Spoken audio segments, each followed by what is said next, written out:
Une matinée de janvier 1945, une fillette de 10 ans nommée Eva Moses Kor brisa de ses mains la glace à la surface de la rivière Sola. Elle était privée d'eau potable depuis des jours. Lorsqu'elle leva les yeux de la rive enneigée, elle vit une autre fille de l'autre côté de la rivière, bien habillée, avec des cheveux tressés et des rubans de couleur, portant un sac à dos d'école. Eva resta à la regarder en silence. C'était, selon ses propres mots, le premier moment où elle se souvint qu'un monde existait au-delà de ces murs.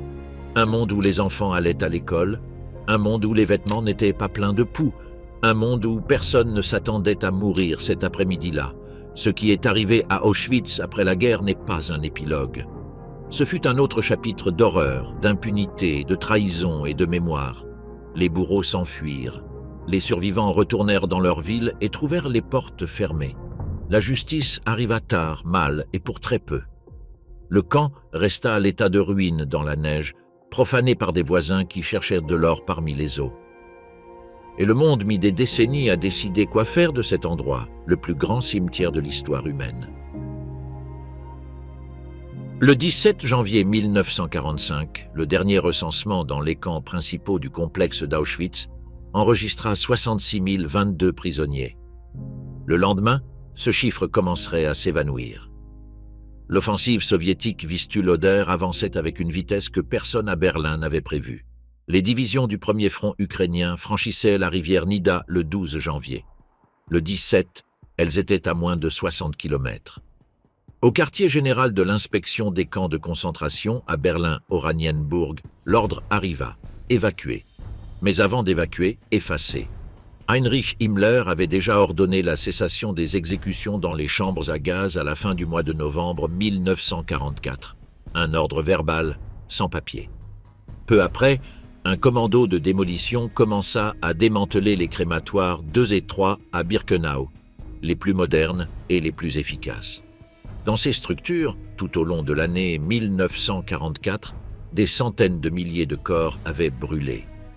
À la mi-janvier 1945, ce qu'il en restait n'était que des structures en béton à moitié vides, les rails des fours retirés, les objets métalliques emballés, des carcasses asphaltées dans la neige. Le 20 janvier, à midi pile, un détachement SS fit sauter ce qui restait des crématoires 2 et 3. Les explosions secouèrent la terre à des kilomètres à la ronde. Une fumée noire s'éleva dans un ciel d'hiver gris. Il n'y eut pas de temps pour enlever les débris, si bien que les murs partiellement détruits, les sous-sols inondés, les vestiaires souterrains restèrent en l'état. Ensevelis sous des mètres de neige et de décombres, le crématoire 5, qui avait continué à fonctionner jusqu'au dernier moment, en brûlant, remarquez bien uniquement les corps de ceux qui mouraient de manière naturelle, fut dynamité à 1h du matin le 26 janvier, un jour avant l'arrivée des Soviétiques. Ce même 20 janvier, alors que les explosions résonnaient au loin, un détachement SS parcourut certaines des dépendances du camp et fusilla environ 200 prisonnières juives qui avaient été laissées sur place. Leurs ordres, émis par le SS Obergruppenführer Schmauser, commandant de la zone locale, étaient de liquider tous les prisonniers trop faibles pour marcher. Mais les Soviétiques avançaient trop vite. La plupart de ceux qui restèrent, environ 7650 personnes dans le complexe principal et dans les sous-camps, survécurent parce que leurs bourreaux choisirent de fuir au lieu d'exécuter ces ordres jusqu'au bout. Les entrepôts du camp contenaient des tonnes de vêtements. La zone appelée Canada, le secteur où les effets volés aux déportés étaient triés, contenait encore 348 entrepôts. Les SS en brûlèrent certains avant de partir. Mais les dépôts principaux ne laissèrent pas le temps d'être complètement détruits. Quand les Soviétiques arrivèrent, ils trouvèrent plus de 800 000 vêtements de femmes, des milliers de costumes d'hommes, des tonnes de cheveux humains, tout parfaitement catalogué, avec la méticulosité bureaucratique qui avait caractérisé chaque aspect de l'opération. Les preuves ne disparurent pas. Les nazis n'en eurent pas le temps.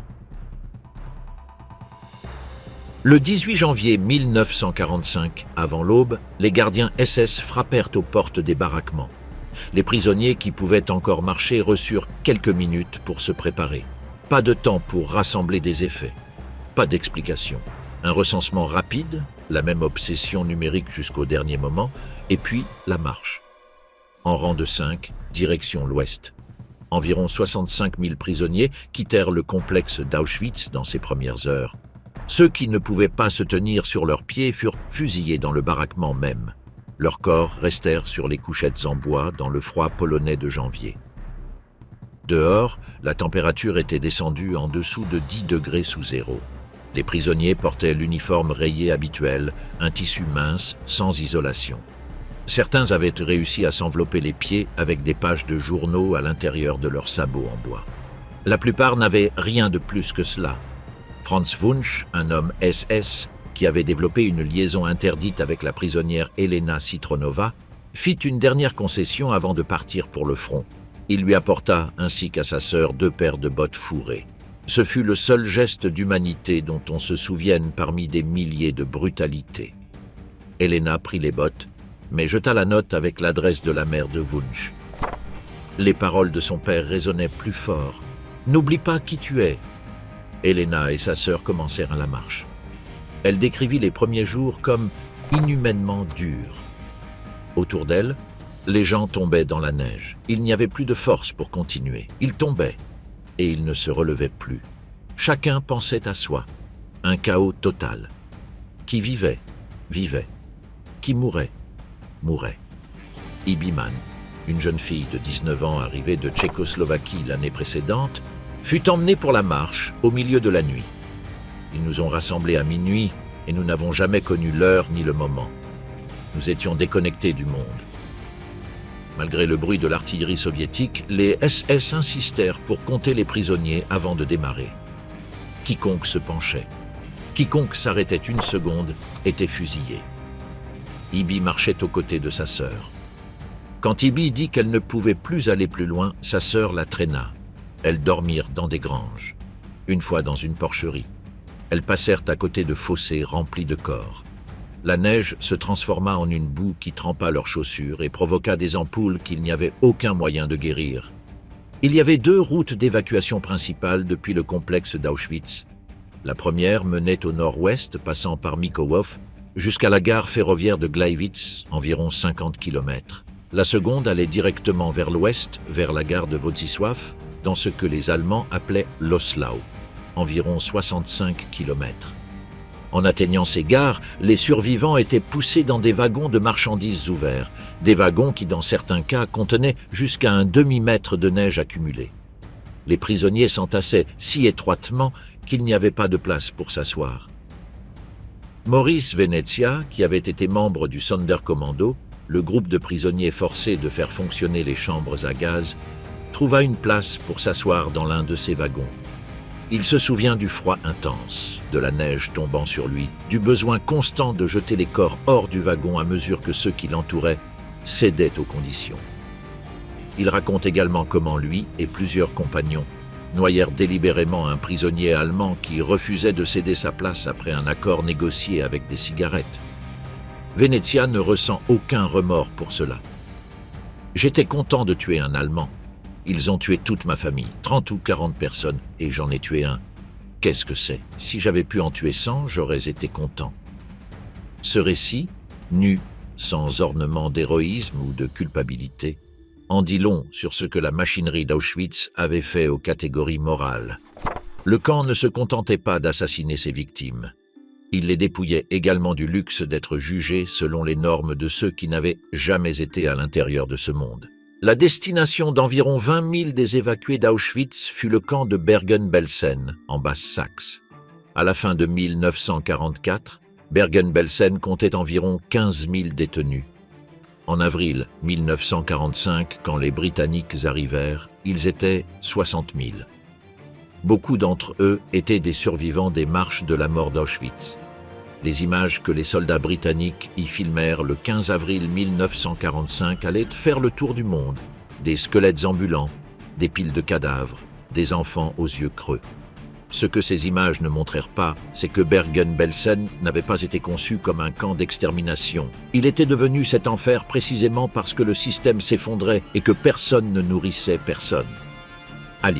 Alice Locke Kahana et sa sœur Edith arrivèrent à Bergen-Belsen après Auschwitz. Alice pensait qu'Auschwitz était la limite de ce qu'un être humain pouvait endurer. Bergen-Belsen était pire. Il n'y avait pas de couchette. Il n'y avait pas d'eau. Il y avait une épidémie de typhus. Les baraquements étaient à moitié construits.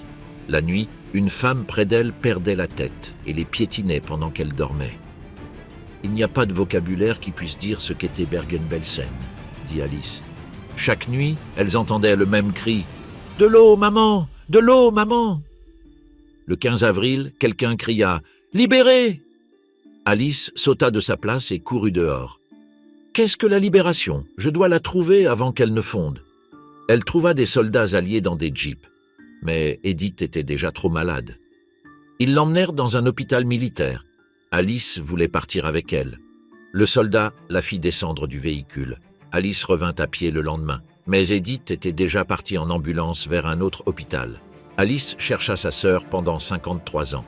Dans les registres de Bergen-Belsen, elle découvrit finalement qu'Edith Schwartz, le nom de jeune fille de sa mère utilisé comme camouflage, était morte le 2 juin 1945, des semaines après la libération.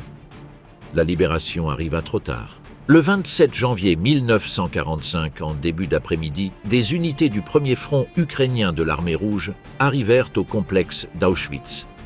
Le lieutenant Ivan Martinushkin commandait une compagnie de mortiers qui s'était frayé un chemin par les combats jusqu'à l'intérieur de la ville. Lorsqu'il atteignit Birkenau, quelques heures après la libération, il trouva un calme étrange.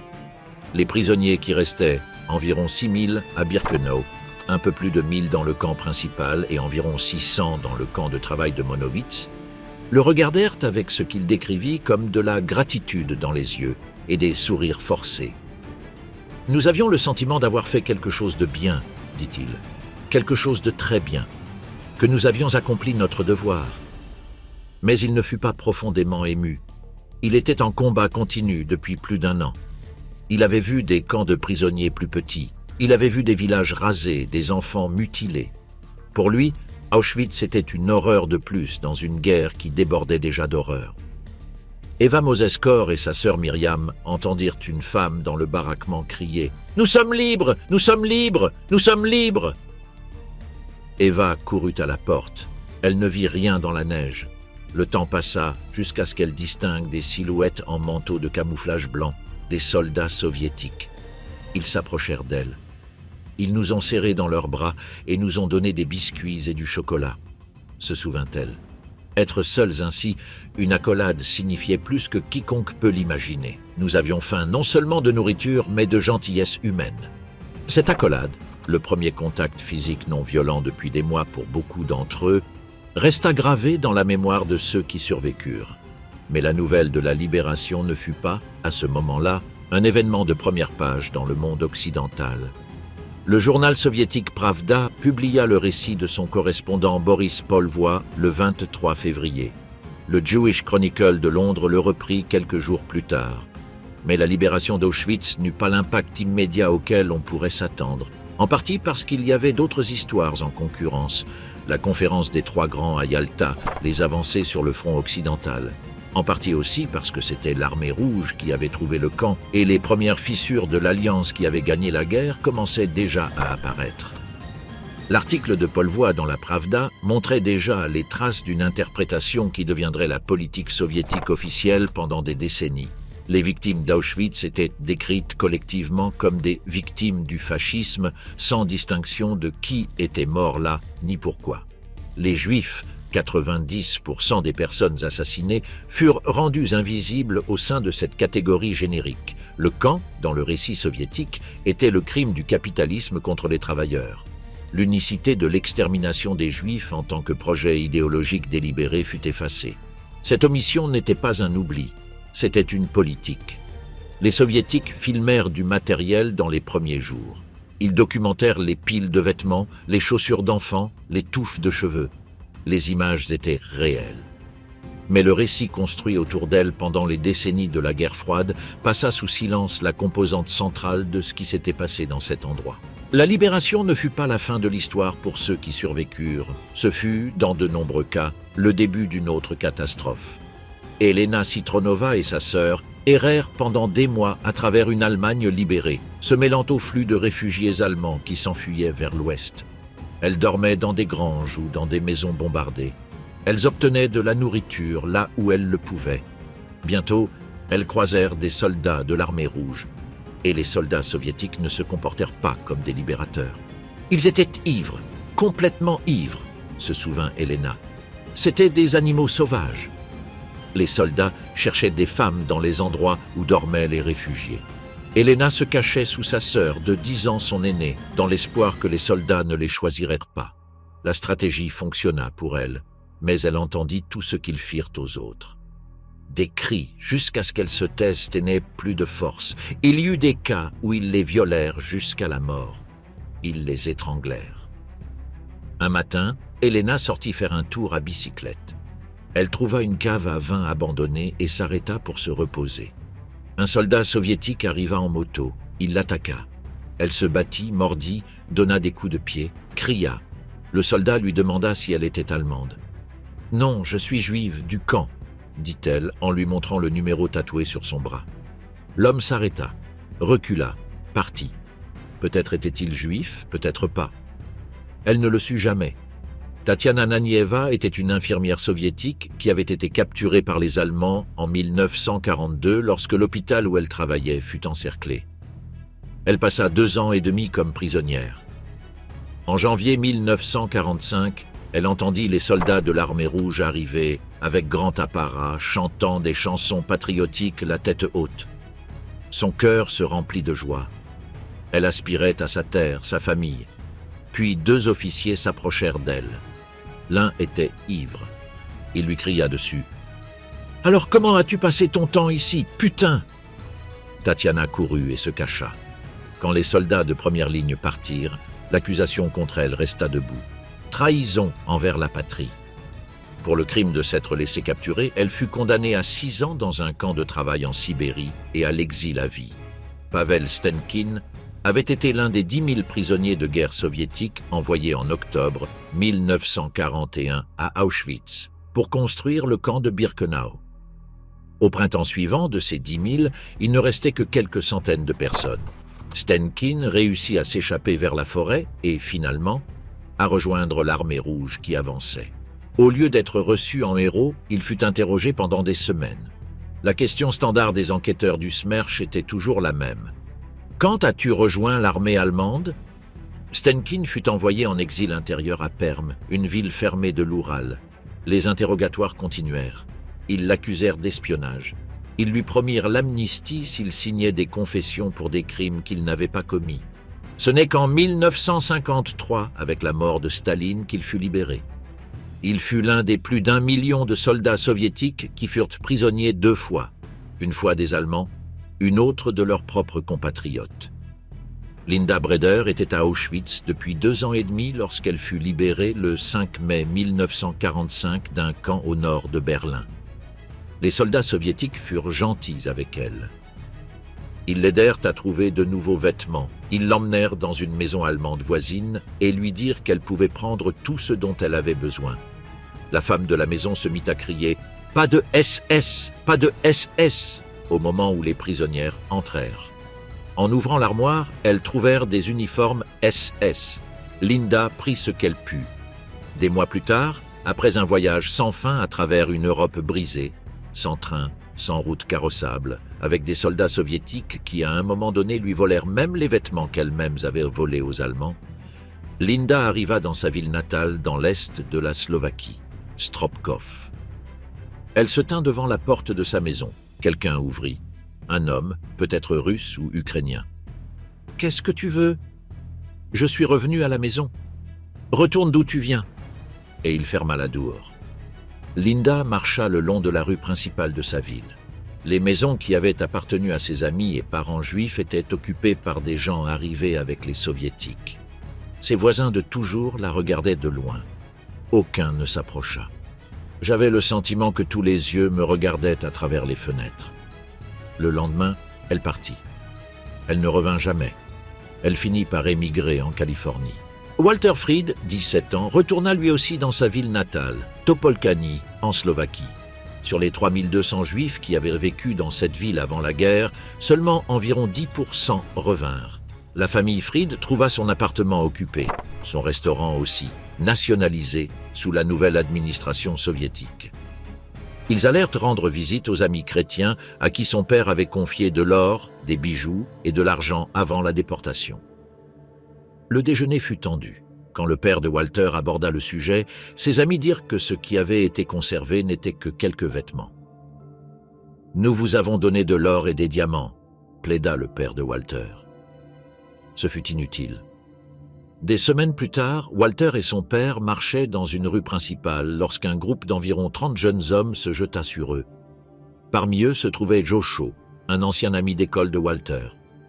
Josho les frappa tout en criant « Juif! Tu es un juif !» Walter, allongé sur le sol, se souvint qu'il avait partagé son pain avec Josho à l'école. « N'était-ce pas assez que tu aies mangé mon pain? Maintenant tu viens me frapper ?» Josho ne répondit pas. Il répéta seulement « Juif, tu es un juif !» La foule les battit avec des bâtons jusqu'à ce qu'ils soient gravement blessés sur la rue principale, en plein jour, pendant que les gens passaient, et que personne n'intervenait. Ils les traînèrent jusqu'au poste de police. La police, au lieu de détenir les agresseurs, leur donna un autre passage à tabac. Walter émigra en Israël dès qu'il le put. Les Juifs danois eurent une expérience radicalement différente. Lorsqu'ils revinrent, la plupart de l'exil en Suède, quelques-uns du camp de Theresienstadt, ils trouvèrent leurs maisons intactes. Leurs propriétaires avaient gardé leurs meubles. Leurs voisins avaient payé le loyer. « Rien ici n'a été touché », dit Bent Melchior. La famille de Rudy Bier retourna dans son appartement impeccable. Le pire souvenir de leur retour fut un canard cru qui avait été laissé dans le réfrigérateur et qui, 18 mois plus tard, sentait la mort. Depuis lors, sa belle-mère ne mangea plus jamais de canard.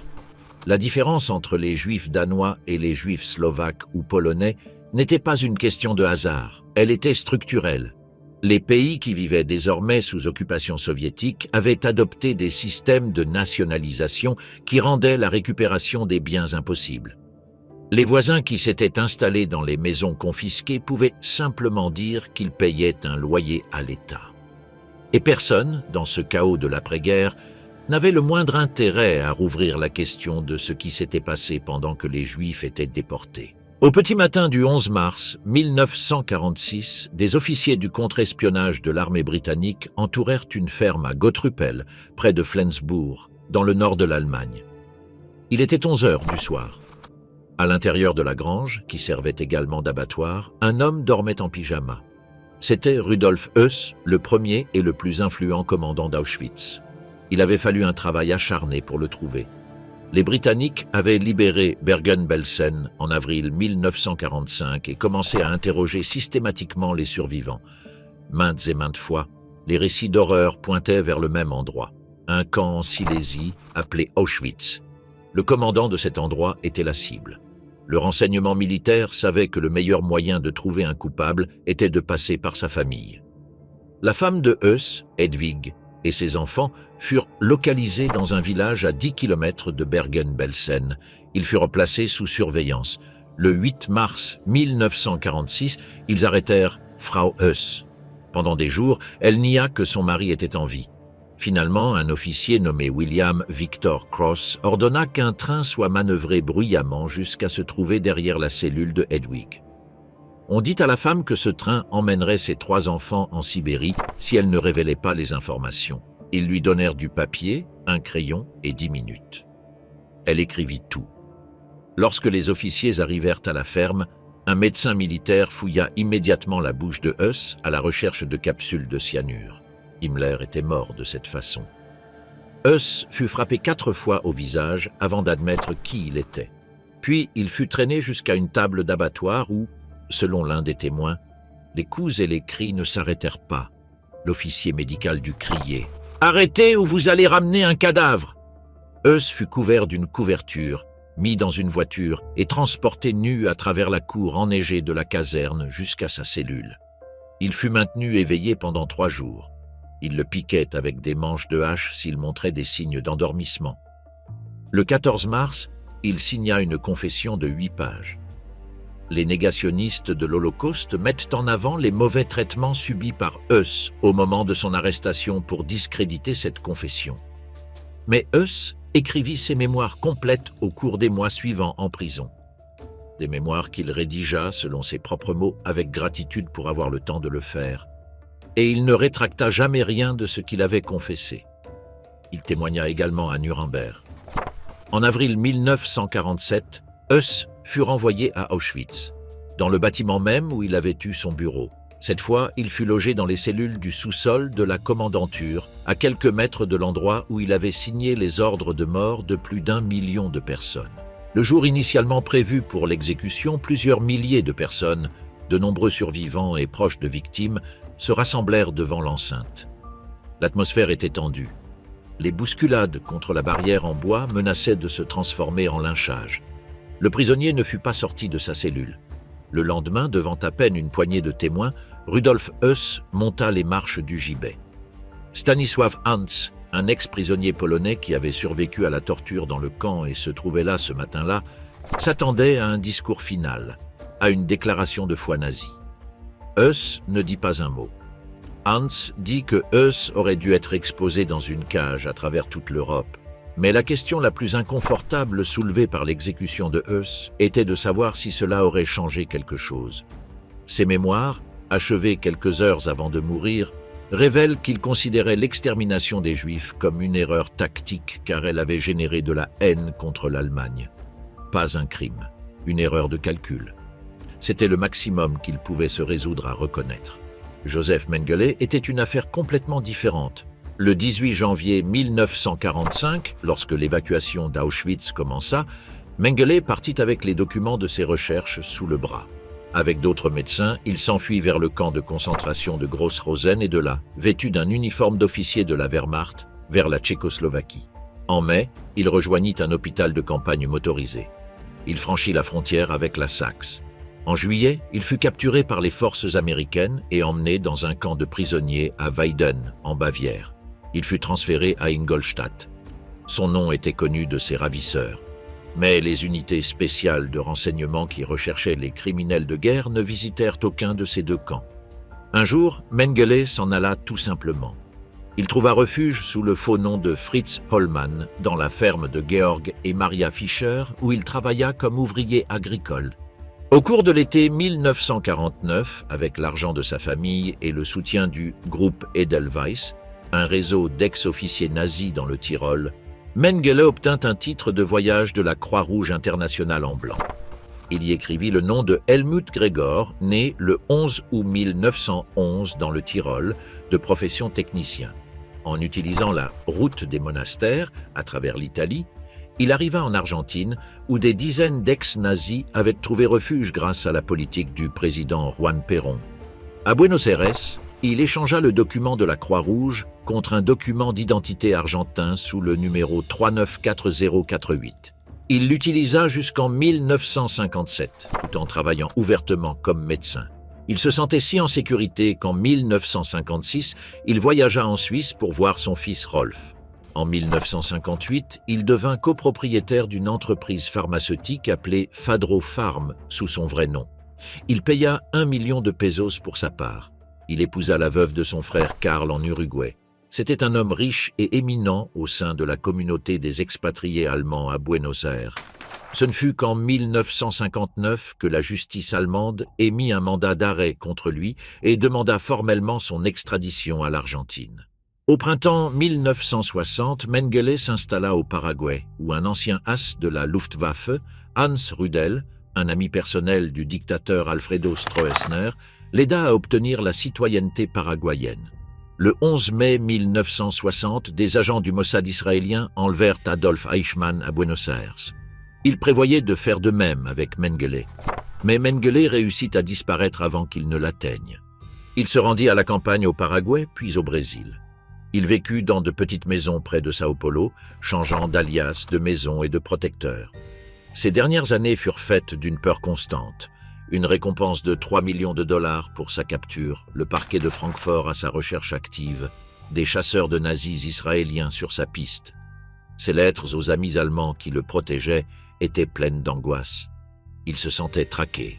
Il savait qu'il était seul. Le 7 février 1979, alors qu'il nageait dans l'océan près de Bertioga, au Brésil, Joseph Mengele subit un accident vasculaire cérébral. Il mourut dans l'eau. Il fut enterré sous le nom de Wolfgang Gerhard au cimetière d'Embu, à 40 km de Sao Paulo. Ses protecteurs n'informèrent personne de sa mort pendant des années. Les recherches se poursuivirent. Jusqu'à ce qu'en mai 1985, une enquête en Allemagne mène aux archives de Hans Sedlmayr, un cadre de l'entreprise de la famille Mengele, et aux lettres qu'il échangeait avec le Wolfgang Gerhard, qui vivait au Brésil. Le 6 juin 1985, le corps enterré à Embu fut exhumé. Analyse anthropométrique, comparaison dentaire avec les dossiers de 1938, correspondances avec des blessures de guerre documentées. Le cadavre était bien celui de Joseph Mengele.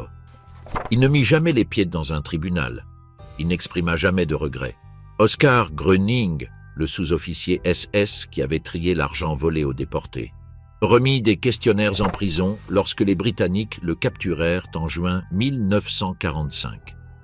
Il écrivit qu'il avait travaillé pour le bureau de l'administration économique de la SS à Berlin. Il fut envoyé travailler en Angleterre comme prisonnier de guerre. Là, il mena, selon ses propres mots, une vie très confortable. Bonne nourriture, de l'argent à dépenser. Il devint membre de la chorale de la IMCA et voyagea à travers les Midlands et l'Écosse pour donner des concerts. Les familles anglaises se disputaient pour l'avoir comme invité afin de lui offrir un bon lit et le petit déjeuner. Lorsqu'il revint en Allemagne en 1947, il ne put récupérer son emploi à la banque, son passé dans la SS l'en empêchant, si bien qu'il trouva du travail dans une usine de verre et commença à monter en grade. Avec le temps, il devint chef du personnel, puis plus tard juge honoraire dans des tribunaux industriels. Sans ironie apparente, Gröning pensait que son expérience dans la SS et les jeunesses hitlériennes lui avait appris la discipline, ce qui avait fait de lui un meilleur professionnel. Un jour, dans son club de philatélie, une personne lui parla d'une publication qui prouvait que le gaz utilisé à Auschwitz aurait tué tout être vivant dans un rayon énorme, qu'il était impossible que cela se soit passé comme on le disait. Gröning ne dit rien ce jour-là, mais plus tard, il écrivit ses propres commentaires ironiques sur le pamphlet et les envoya par la poste à l'homme. À partir de ce moment, il commença à recevoir des appels anonymes de négationnistes. 90% de ces lettres arrivaient de personnes lui disant que ce qu'il avait lui-même vu de ses yeux était une hallucination. C'est cette campagne de négation qui poussa Gröning, des décennies plus tard, à parler publiquement de son expérience. Son message était simple. « J'aimerais que vous me croyiez. J'ai vu les chambres à gaz, j'ai vu le crématoire, j'ai vu les feux en plein air. J'étais sur la rampe pendant les sélections. J'aimerais que vous croyiez que ces atrocités ont eu lieu car j'y étais. » Le chiffre est flagrant sur les environ 6500 membres de la SS ayant servi à Auschwitz entre 1940 et 1945 et qui, selon les estimations, survécurent à la guerre, seulement 750 environ reçurent un type de condamnation. Environ 85% s'échappèrent sans conséquences juridiques d'aucune sorte. Ce n'était pas par manque de preuves. Le camp regorgeait d'archives. Les documents bureaucratiques des SS eux-mêmes, les bons de livraison pour les fours, les procès-verbaux des réunions avec I.J. Farben, les rapports destinés au Reichsführer SS, furent retrouvés à l'arrivée des Soviétiques. Les survivants pouvaient nommer leurs bourreaux par leur prénom et leur nom de famille. Le problème était autre. Les premières actions judiciaires sérieuses furent entreprises par la Pologne. Grâce au travail de la mission militaire polonaise et du gouvernement de Varsovie, au moins 1000 ex-membres de la SS d'Auschwitz furent extradés vers la Pologne entre 1946 et 1948. En mars 1947, le tribunal suprême national jugea Höss à Varsovie. De novembre à décembre 1947, à Cracovie, 40 autres membres de la SS du camp furent jugés. Höss et 23 accusés du procès de Cracovie reçurent des condamnations à mort. 2 furent graciés plus tard. 6 reçurent de la prison à perpétuité. 7 furent condamnés à 15 ans. 3 à 10, 5 et 3 ans respectivement. 1 fut acquitté. Les tribunaux de district polonais poursuivirent 602 autres personnes liées au camp. Mais le rythme précipité des procédures produisit des erreurs manifestes.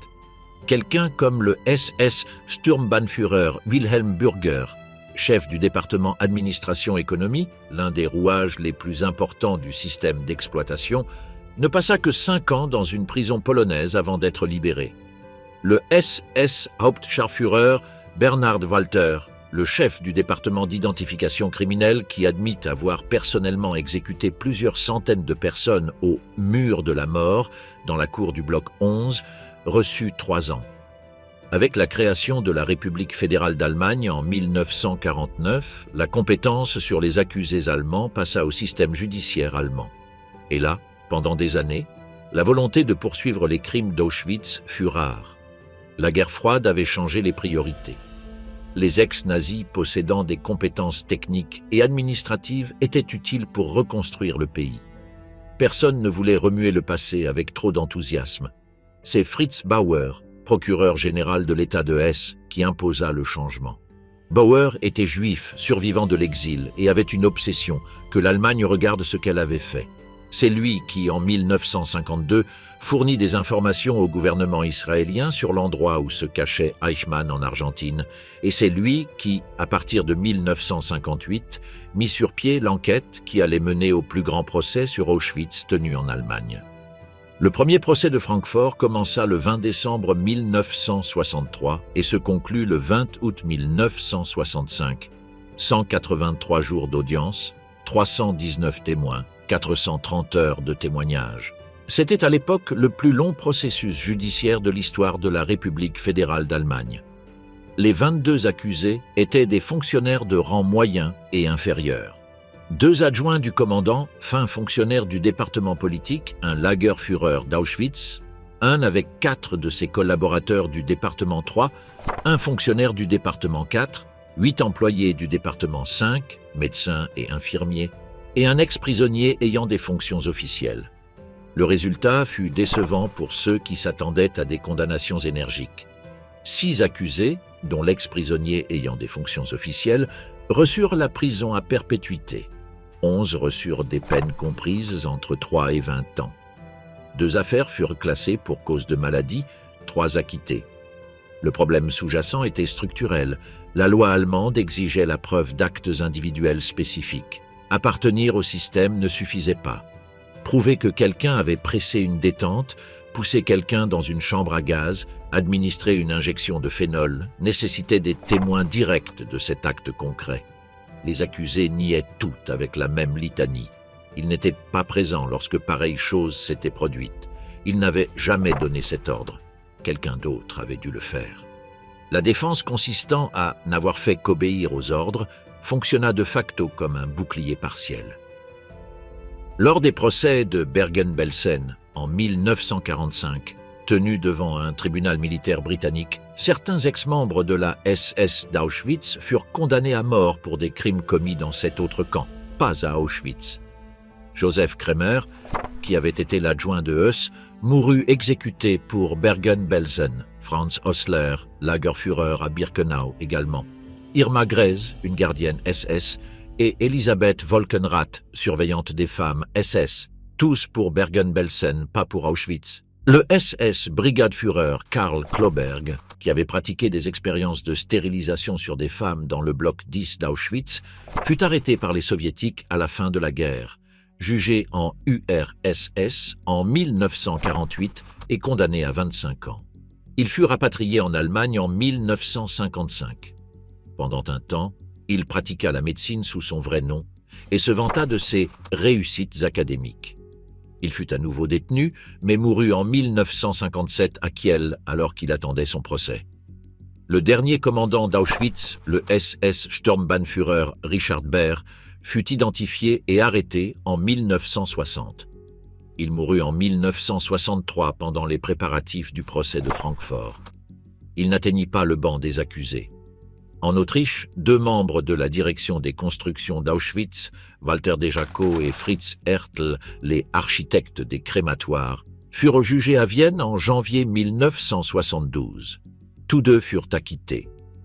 Dans le bilan global, sur les environ 6500 ex-membres de la SS d'Auschwitz qui, selon les estimations, survécurent à la guerre, seulement 10% environ comparurent devant un tribunal.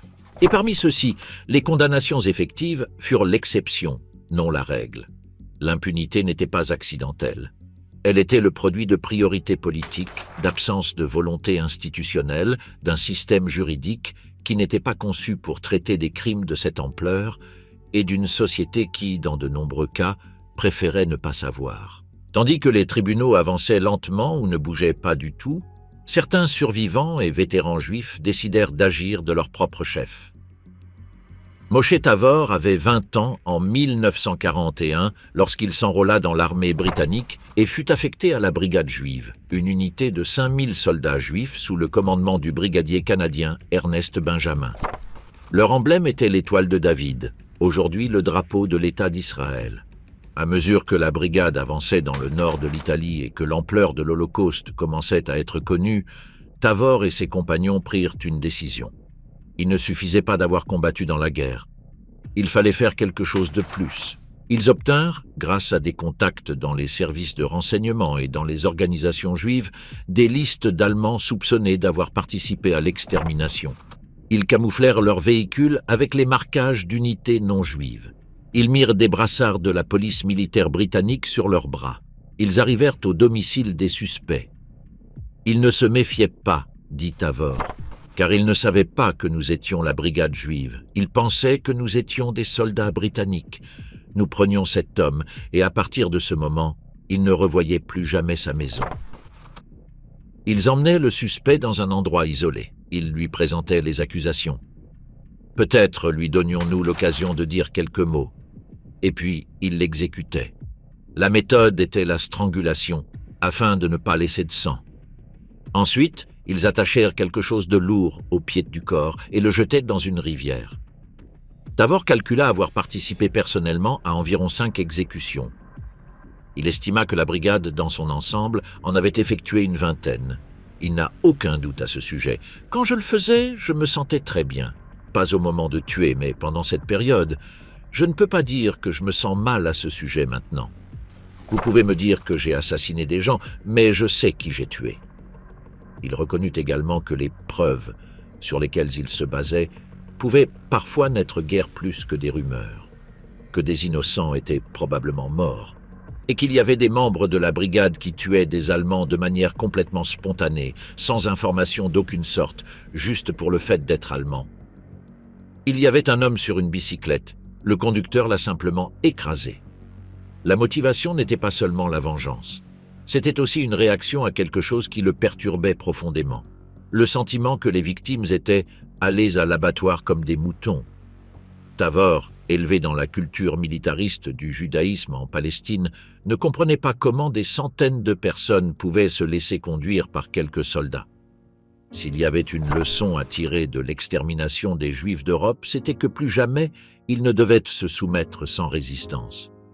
Cette conviction, ainsi que celle de leur propre territoire et de leur propre armée, deviendrait l'un des piliers fondateurs du naissant État d'Israël. D'autres survivants formèrent des groupes plus organisés. Le plus connu était le Nakam, vengeance en hébreu, dirigé par Abba Kovner, poète et partisan. Kovner planifia quelque chose d'une ampleur difficile à imaginer, empoisonner l'approvisionnement en eau de plusieurs villes allemandes. Le plan fut finalement avorté. Mais un projet alternatif fut exécuté. L'empoisonnement des rations de pain destinées aux ex-membres de la SS internés dans un camp de prisonniers au Stalag 13 près de Francfort en avril 1946. Plus de 2200 personnes tombèrent malades. Peu ou prou ne moururent, les données exactes sont incertaines. Kovner fut détenu par les Britanniques alors qu'il revenait d'Europe avec des matériaux pour le poison de l'approvisionnement en eau. Mais le lien direct avec l'empoisonnement du pain ne fut jamais légalement prouvé.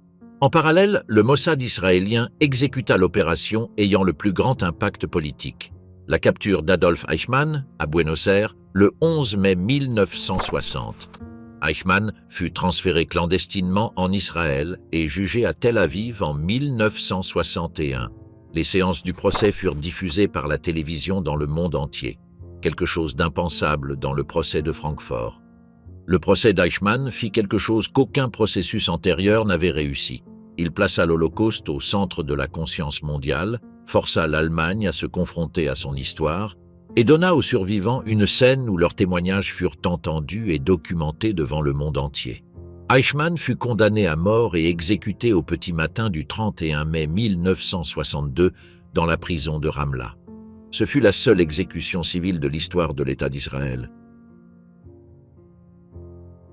En 1947, alors que Heuss montait sur le gibet dans la cour du camp qu'il avait construit, les structures de Birkenau s'effondraient à un rythme accéléré. Les voisins polonais de la région commencèrent à démanteler les baraquements en bois de Birkenau pour réparer leurs propres maisons, détruites pendant les années de guerre et la réorganisation nazie du territoire. C'était un pillage pragmatique, poussé par la misère. Le bois était du bois, les tuiles étaient des tuiles.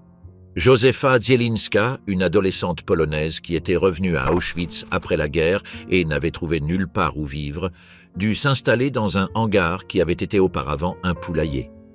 Pour gagner un peu d'argent, elle et ses amis se rendaient sur le site des crématoires détruits à Birkenau et cherchaient de l'or. Ils retournèrent la terre. Ils tamisaient les fragments d'os avec de l'eau. « Tout le monde se sentait mal de le faire, » dit-elle.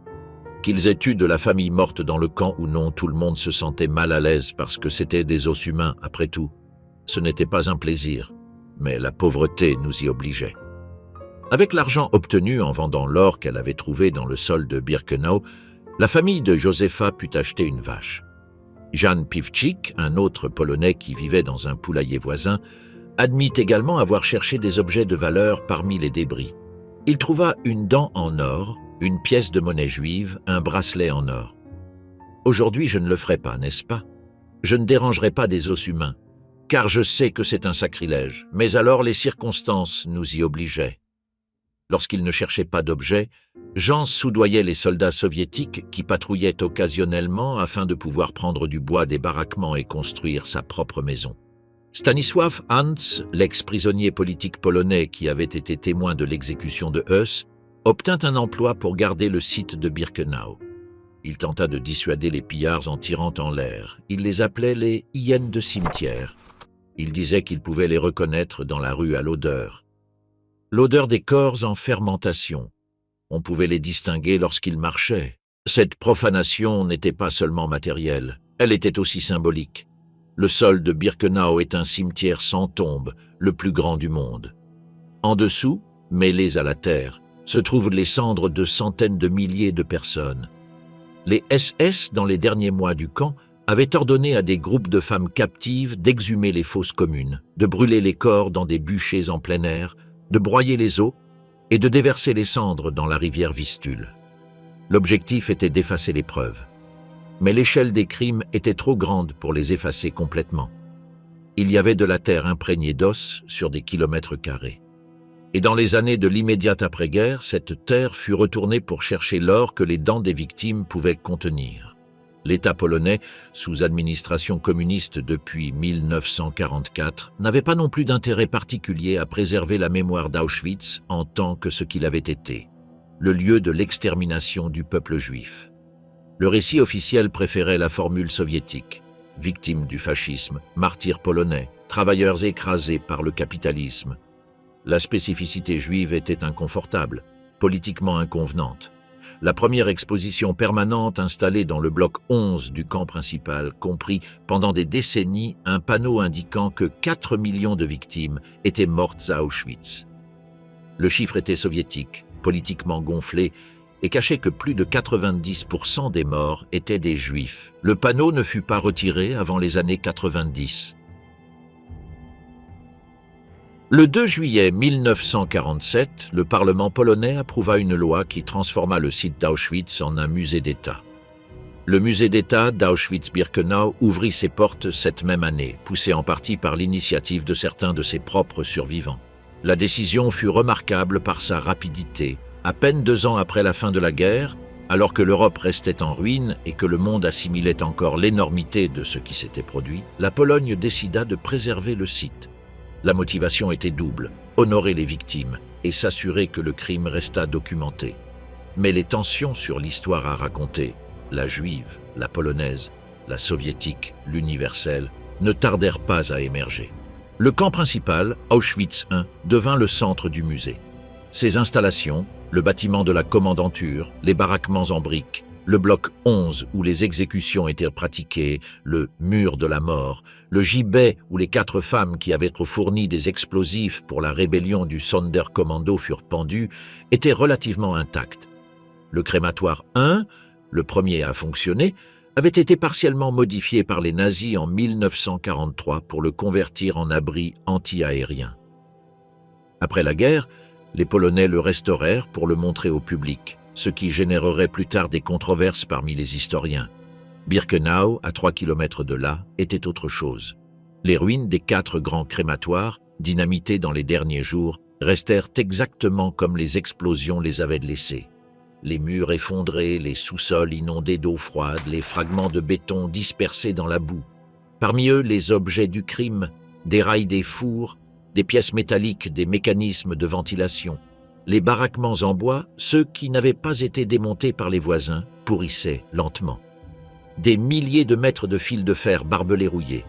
Depuis 1960, le soi-disant « système des expositions nationales » installa des salles permanentes à Auschwitz I, avec des contributions de différents pays dont les citoyens étaient morts dans le camp.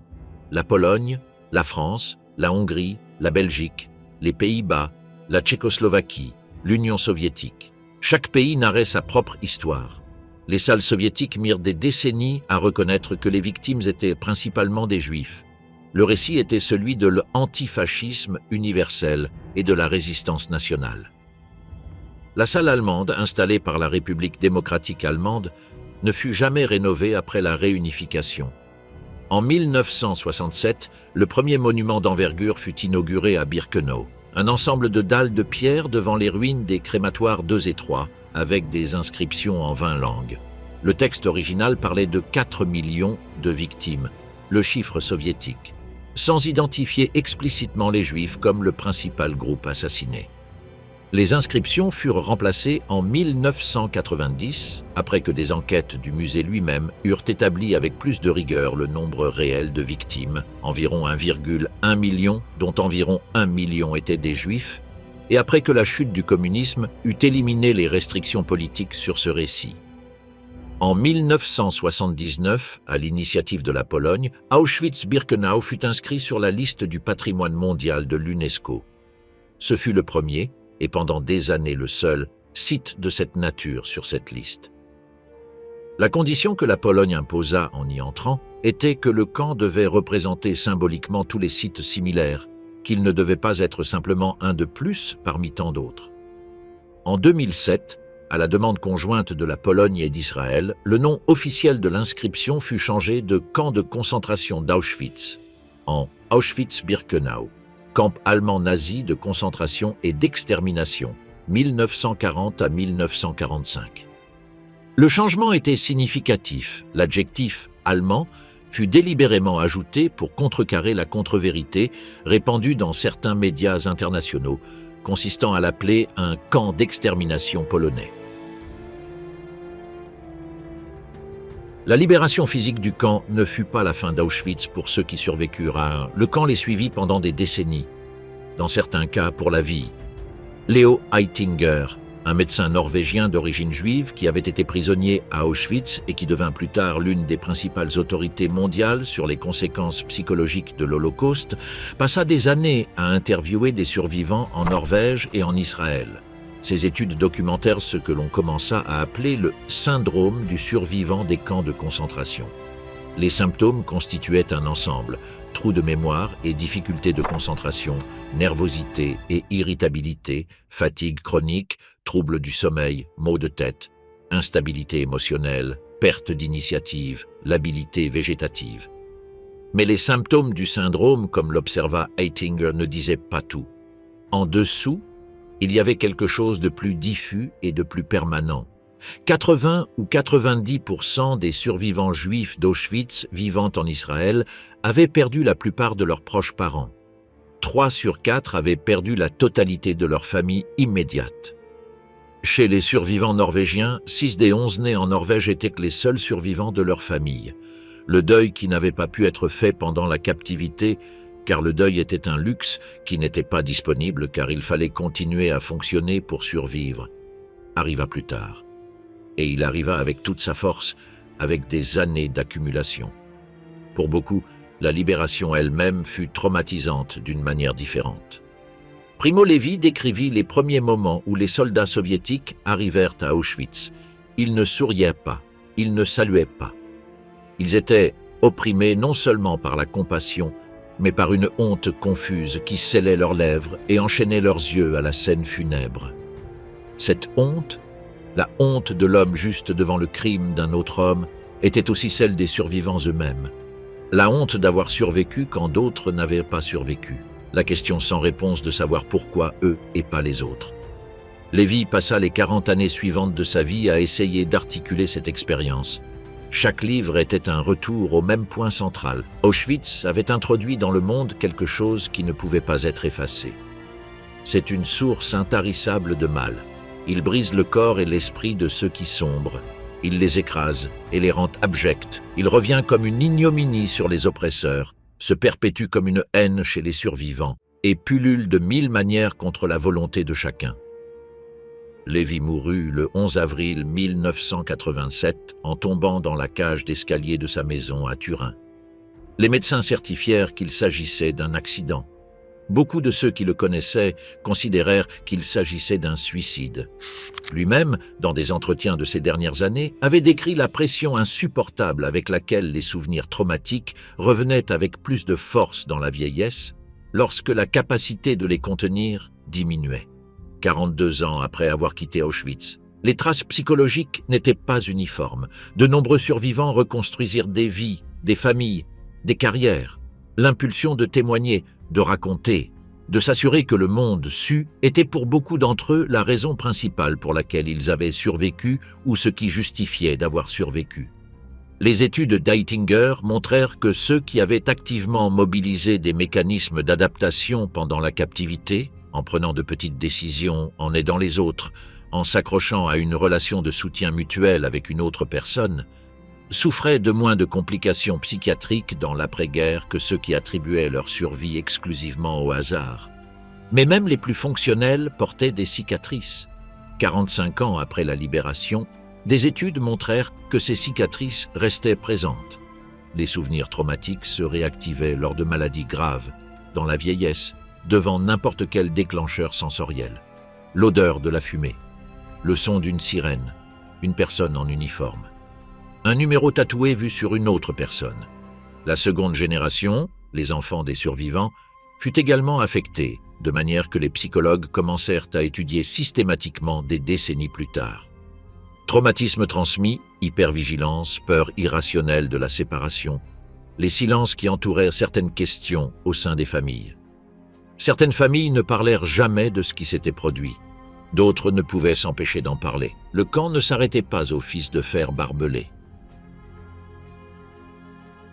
Sous le sol de Birkenau, à quelques mètres des ruines des crématoires, gisaient des manuscrits. Les membres du Sonderkommando, le groupe de prisonniers forcés de faire fonctionner les chambres à gaz et les fours, de retirer les cadavres, de broyer les os, de trier les effets des personnes nouvellement gazées, savaient que tôt ou tard, ils seraient liquidés. Les SS les éliminaient périodiquement pour qu'ils ne puissent pas témoigner. Ceux qui servaient dans ces installations le savaient, et certains décidèrent d'écrire. Zalmen Lewenthal écrivit en polonais et en yiddish. Il enterra ses carnets dans une gourde en métal près de la fosse où les corps étaient brûlés. Ce qu'il écrivit était une chronique de l'horreur de l'intérieur, les arrivées des transports, la marche vers les vestiaires souterrains, le son qui provenait des chambres à gaz, le travail ultérieur, les questions qu'il se posait et qui n'avaient pas de réponse. Je suis la personne qui trouve son travail dans la commémoration des événements et des écrits, et dans la préservation de la mémoire des membres de ma famille qui ont péri. Salmen Gradowski, de Suwałki, écrivit lui aussi. Ses carnets, trouvés en 1944 et 1945 parmi les ruines du crématoire, sont une élégie à sa famille. Sa mère, sa sœur, sa femme, toutes gazées dès leur arrivée. Gradowski décrivit les trains qui arrivaient transport après transport, les familles séparées sur la plateforme, les enfants qui ne comprenaient pas ce qui se produisait, les personnes âgées qui ne pouvaient plus marcher. Il écrivit en sachant qu'il mourrait et que peut-être personne ne lirait jamais ce qu'il avait écrit. Il l'écrivit quand même. Lee Blankfuss était un autre membre du Sonderkommando qui enterra ses notes. Son manuscrit fut découvert en 1962 à proximité des ruines du crématoire 5. Les manuscrits furent trouvés à des dates différentes, 1945, 1952, 1962, 1970, 1980. Le dernier connu fut mis au jour en 1980. Personne ne sait s'il y en a d'autres. La terre de Birkenau peut encore garder des voix qui n'ont pas été entendues. Ces documents sont uniques dans l'histoire du génocide. Des témoignages écrits depuis le centre de la machinerie d'extermination par ceux qui la faisaient fonctionner sous la contrainte. Il n'existe aucune autre source comparable pour comprendre ce qui se produisait à l'intérieur des crématoires. Et leur découverte échelonnée, sur des décennies, était un rappel constant qu'Auschwitz n'était pas un lieu fermé, un chapitre conclu. C'était un lieu qui continuait à révéler ses secrets. La connaissance détaillée sur l'échelle et le fonctionnement d'Auschwitz n'émergea pas d'un coup en janvier 1945. Elle fut laborieusement construite sur des décennies à travers des procès, des recherches académiques, des témoignages et l'ouverture progressive des archives. Les premières données provinrent des survivants eux-mêmes et des documents trouvés dans le camp. Les SS avaient détruit de nombreuses archives, mais pas toutes. Les registres d'inscription du camp, la correspondance entre la Zentralbauleitung et l'entreprise de construction Topf und Söhne, fabricant des fours des crématoires, les bons de livraison pour le Zyklon B, les rapports de production d'IG Farben, tout cela resta. Les soviétiques les capturèrent et les gardèrent dans leurs archives pendant des décennies. C'est Rudolf Höss qui, dans ses témoignages à Nuremberg et dans ses mémoires écrits dans la prison polonaise, fournit la première reconstruction détaillée du fonctionnement du camp du point de vue du bourreau. Ces données, bien qu'imprécises sur certains aspects, confirmèrent l'échelle de l'extermination et la chaîne de commandement. Cela reste la source primaire la plus citée sur le fonctionnement interne du camp. Dans les années 50 et 60, la recherche académique sur l'Holocauste était rare. Non pas parce que les sources n'existèrent pas, mais parce qu'il y avait des résistances culturelles à affronter les faits dans toute leur extension. En Allemagne, le pays bourreau, le sujet était un tabou presque total pendant les premières années de l'après-guerre. En Israël, le nouvel État était plus intéressé par la construction d'un avenir que par le fait de s'attarder sur le passé. En Pologne, le récit communiste minimisait la composante juive du crime. Dans le monde occidental, la guerre froide dominait toutes les priorités. Le procès d'Eichmann en 1961 fut un tournant. La couverture télévisée mondiale, le témoignage de dizaines de survivants, la méticuleuse minutie avec laquelle le procureur général israélien Gideon Hausner construisit l'affaire transformèrent le génocide en un fait documenté devant la conscience de millions de personnes qui n'avaient jamais prêté attention aux détails. La philosophe politique Hannah Arendt, qui assista au procès en tant que correspondante pour le magazine The New Yorker, écrivit Eichmann à Jérusalem, qui introduisit le concept de la banalité du mal. L'idée que le génocide n'était pas l'œuvre de monstres exceptionnels, mais de fonctionnaires médiocres qui faisaient simplement leur travail, sans remettre en question le sens de ce qu'ils faisaient. Höss, Gröning, Eichmann, des hommes sans grandeur particulière, sans psychopathologie visible, intégrés dans une structure qui transformait la bureaucratie en extermination. L'historiographie d'Auschwitz continua à se développer au cours des décennies suivantes. Le musée d'État commença à publier des recherches systématiques. Des témoignages oraux furent recueillis et archivés, d'abord à petite échelle, puis, à partir des années 80 et 90, dans des projets massifs comme la USC Shoah Foundation Institute, fondée par Steven Spielberg en 1994, à la suite du tournage de La Liste de Schindler, qui en vint à compiler plus de 55 000 témoignages enregistrés en vidéo. L'ouverture des archives soviétiques après 1991 ajouta des milliers de documents qui avaient été inaccessibles pendant des décennies, y compris de la correspondance et des matériaux provenant des propres archives des SS capturés par l'armée rouge en 1945 et transférés à Moscou. La recherche la plus rigoureuse sur le nombre total de victimes fut menée par l'historien Franciszek Pieper du musée d'État, dans les années 80. Son étude, publiée en 1991, établit que le nombre de personnes assassinées à Auschwitz était d'environ 1,1 million, et non les 4 millions du panneau soviétique, dont entre 900 000 et 1 million étaient des Juifs. Ce chiffre est aujourd'hui celui accepté par la communauté historiographique internationale et par le musée lui-même. La dispute sur les chiffres fut utilisée de manière systématique par les négationnistes de l'Holocauste. Si les chiffres étaient tombés de 4 à 1, disait-il, l'étape suivante était de continuer à les réduire jusqu'au déni total. L'argument était malhonnête. La correction du chiffre soviétique politiquement motivé et gonflé vers le nombre plus précis n'était pas une concession au négationnisme, mais le résultat d'un travail historiographique rigoureux que tous les négationnistes prétendaient ne pas être fait. Sur les environ 100 000 propriétaires de biens volés pendant l'Holocauste, ou leurs héritiers, qui présentèrent des demandes de restitution en Europe après la guerre, la proportion qui obtint une compensation intégrale fut marginale. Dans les pays d'Europe de l'Est passés dans la sphère soviétique, la restitution était structurellement impossible. La nationalisation de la propriété privée sous les régimes communistes transforma les demandes individuelles en illusions. Les maisons confisquées aux Juifs déportés avaient été attribuées à de nouveaux locataires qui payaient un loyer à l'État. Lorsque les familles survivantes revenaient pour demander leur maison, la réponse était que l'État en était le propriétaire. Il n'y avait personne avec qui négocier. En Allemagne de l'Ouest, le gouvernement de Konrad Adenauer signa en 1952 l'accord de Luxembourg avec l'État d'Israël. L'Allemagne paierait à Israël 3 milliards de marks et à la Klein Conference, une organisation représentant les victimes juives, 450 millions de marks, répartis sur 12 ans. Les paiements commencèrent en 1953 et s'achevèrent en 1965. Ils constituèrent une base matérielle qui contribua au développement économique d'Israël dans ses premières années d'existence. Mais les critiques soulignèrent que l'accord s'était fait entre États et non entre les victimes individuelles et leurs bourreaux. De nombreux survivants ne reçurent jamais rien directement. Les décennies suivantes virent des litiges intermittents au sujet de propriétés spécifiques, de comptes bancaires en Suisse, d'assurance vie, d'œuvres d'art. Beaucoup de ces cas ne furent résolus que dans les années 90 ou plus tard. Les institutions financières suisses parvinrent à un accord en 1998 avec la commission Volcker pour restituer 1,250 milliards de dollars correspondant aux comptes non réclamés des victimes de l'Holocauste. Les banques allemandes conclurent leurs propres accords.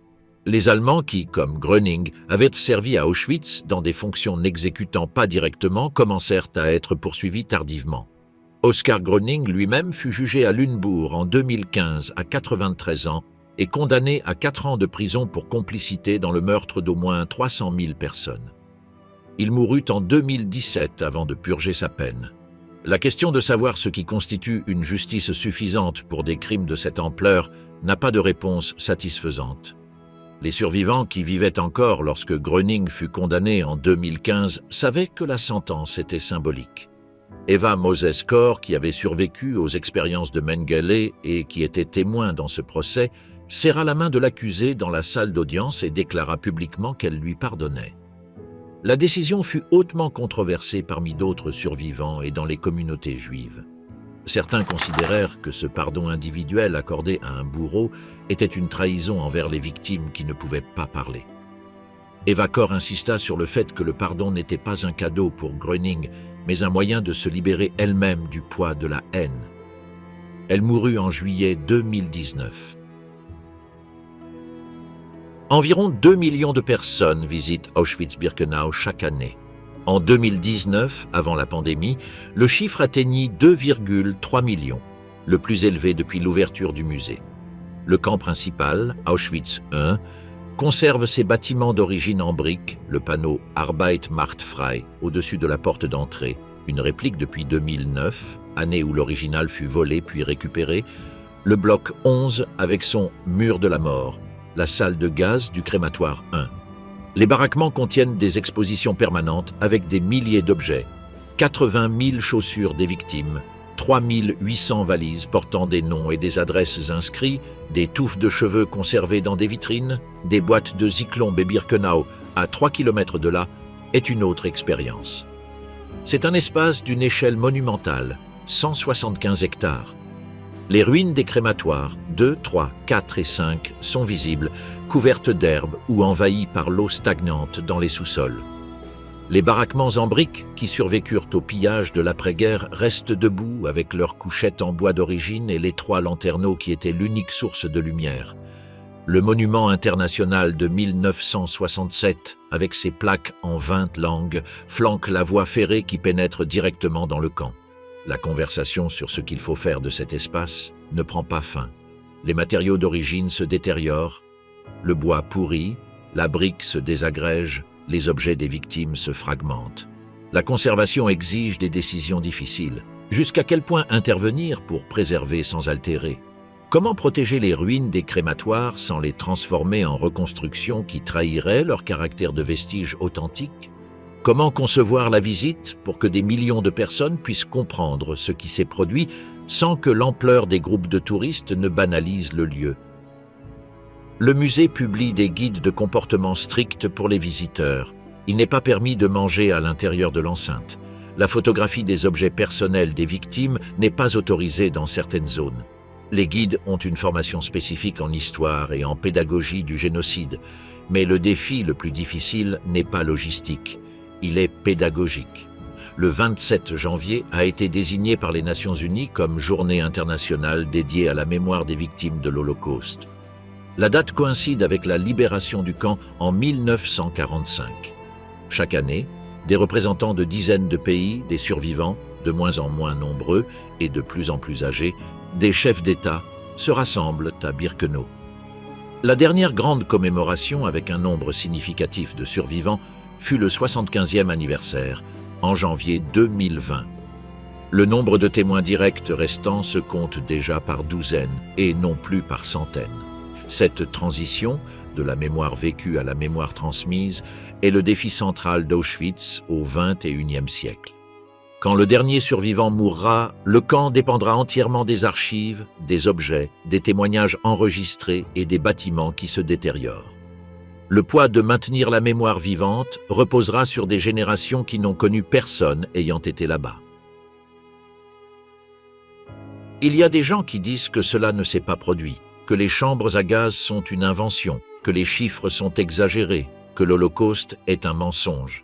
Le négationnisme de l'Holocauste, en tant que courant organisé, n'est pas né dans les années 70, bien que ce soit alors qu'il acquit sa forme la plus structurée, avec des publications pseudo-académiques comme celle de l'Institute for Historical Review, fondé en Californie en 1978 par Willis Carto et William David McCalden. Leurs arguments sont toujours les mêmes. Le gaz Zyklon B était un désinfectant, les chiffres sont gonflés, les documents sont faux, les témoins mentent, tout se trompe. Les arguments négationnistes ont une caractéristique particulière. Ils ne sont pas scientifiquement réfutables pour quiconque a décidé de ne pas croire aux preuves. Car lorsque les preuves sont accablantes, et elles le sont, à Auschwitz plus qu'en tout autre lieu, le négationniste dit simplement que tout cela est faux. C'est un système clos. Ce dont le négationnisme a besoin pour prospérer, c'est du temps qui sépare les faits de leurs témoins directs. Plus le temps passe, plus il devient facile d'insinuer des doutes sur ce que plus personne de vivant ne peut réfuter de première main. C'est la raison pour laquelle les historiens, les musées, les institutions de mémoire insistent sur une documentation rigoureuse, non pas comme une pratique académique abstraite, mais comme une résistance active contre les manipulations futures. Oskar Gröning, l'officier SS qui triait l'argent volé aux déportés et que nous avons décrit précédemment, décida de parler publiquement précisément pour cette raison. Cela le dérangeait que des personnes qu'il croisait dans son club de philatélie lui disent que ce qu'il avait lui-même vu était impossible. Dans un entretien pour la BBC, il adressa son message directement à ceux qui le niaient. « J'ai vu les chambres à gaz, j'ai vu le crématoire, j'ai vu les feux en plein air. J'étais sur la rampe pendant les sélections. J'aimerais que vous croyiez que ces atrocités ont eu lieu, car j'y étais. » Un bourreau aveu, confirmant le crime dont il avait fait partie, comme un dernier rempart contre le négationnisme. Mais la distorsion ne vient pas seulement des négationnistes déclarés. Elle vient aussi de la relativisation du whataboutisme. Qu'en est-il des autres? De l'appropriation du traumatisme à des fins politiques, de l'instrumentalisation d'Auschwitz dans les débats sur les conflits contemporains. Lorsque le nom du camp est utilisé comme une arme rhétorique dans des litiges qui n'ont rien à voir avec l'extermination systématique de 6 millions de Juifs européens, une forme de distorsion se produit également. Une forme qui, contrairement au négationnisme ouvert, est beaucoup plus difficile à nommer et à combattre. En l'an 2000, Eva Moses Kor revint à Auschwitz. Elle avait 56 ans. Elle avait fondé une organisation appelée Candles, Children of Auschwitz Nazi Deadly Lab Experiments Survivors, aux côtés d'autres survivants des expériences de Mengele. Elle se consacra à éduquer, à témoigner, à assimiler en public ce qui lui était arrivé. Lorsqu'on lui demandait comment elle avait survécu en étant une fillette de 10 ans, elle répondait qu'elle avait survécu par détermination. Je me promettais que je vivrais une semaine de plus, puis une autre semaine, et une autre. Sa sœur jumelle Myriam survécut au camp mais mourut en 1993 d'un cancer du rein qui, selon les médecins, était une conséquence directe des expériences auxquelles elles avaient été soumises à Auschwitz. Les reins de Myriam n'avaient jamais complètement mûri. Les expériences les endommagèrent de façon permanente. Elle mourut 48 ans après la libération à cause du camp. Primo Levi écrivit dans « Si c'est un homme », achevé en 1946, que le camp avait produit chez ses survivants une honte qui n'avait pas de nom dans la langue de ceux qui n'avaient pas été là-bas. La honte d'avoir survécu quand d'autres n'avaient pas pu. La honte des moments où, pour survivre, ils avaient dû s'écarter de ce qu'ils considéraient comme leur valeur. La honte d'avoir été des témoins sans pouvoir agir. Ce n'était pas de la culpabilité au sens juridique du terme.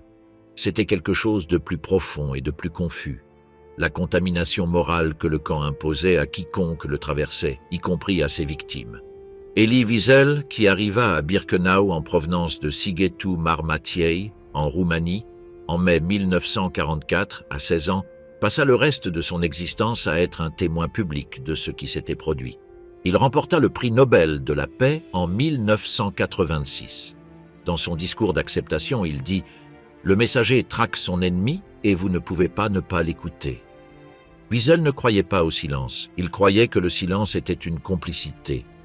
Et il consacra des décennies à parler, à écrire, à faire pression sur les dirigeants du monde concernant les génocides qui se produisaient pendant que le monde regardait ailleurs. Wiesel mourut en juillet 2016.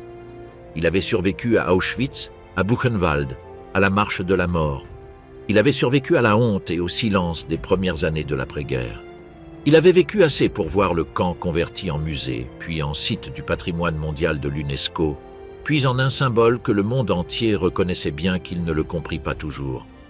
Mais jusqu'à la fin de sa vie, il soutint qu'aucune compréhension totale n'était possible. Qu'Auschwitz était, dans une certaine dimension, incompréhensible. Non pas comme un bouclier pour éviter d'y penser, mais comme une honnête reconnaissance du fait que l'échelle du crime dépassait tout cadre conceptuel disponible. L'hiver 1945 laissa Auschwitz comme un paysage de ruines dans la neige. Les crématoires dynamités, les fils de fer rouillés, les baraquements en bois que le vent polonais commençait à faire pourrir, et les milliers de personnes qui avaient survécu, dispersées à travers une Europe qui, dans bien des cas, ne voulait pas de leur retour. 80 ans plus tard, le camp est un musée, c'est un lieu de pèlerinage. C'est une blessure dans le paysage de la conscience humaine qui ne finit pas de se refermer. Les chiffres donnent le vertige. 1,1 million de morts, dont environ 1 million étaient des Juifs. Déportés de toute l'Europe, 438 000 de Hongrie, 300 000 de Pologne, 69 000 de France, 60 000 des Pays-Bas, 55 000 de Grèce, 46 000 de Tchécoslovaquie. Plus les 70 000 prisonniers politiques polonais, les 21 000 Roms, les 15 000 prisonniers de guerre soviétiques, les centaines de témoins de Jéhovah, les homosexuels, ceux envoyés pour des raisons qui n'eurent jamais de sens. Sur les 6 500 membres de la SS qui servirent dans le camp et survécurent à la guerre, environ 85% ne furent jamais poursuivis. Joseph Mengele mourut dans un fleuve brésilien en 1979 sans être passé par aucun tribunal. Les ingénieurs qui conçurent les fours des crématoires furent pour la plupart acquittés ou jamais jugés. Le système judiciaire du monde n'était pas conçu pour des crimes de cette échelle, et les volontés politiques n'aidèrent pas non plus. Le camp survécut.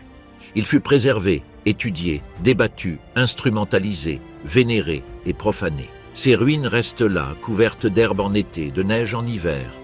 Le dernier survivant encore en vie mourra à un moment donné dans les années à venir.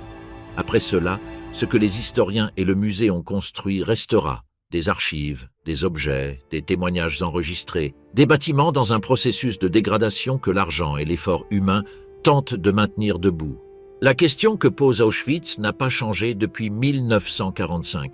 Elle fut formulée de différentes manières par Primo Levi, par Elie Wiesel, par Hannah Arendt, par les philosophes qui essayèrent de penser avec ce qui s'était produit de quoi un être humain est-il capable envers un autre être humain lorsque les restrictions institutionnelles disparaissent, quand l'idéologie l'autorise, lorsque la bureaucratie l'organise et que la peur le soutient.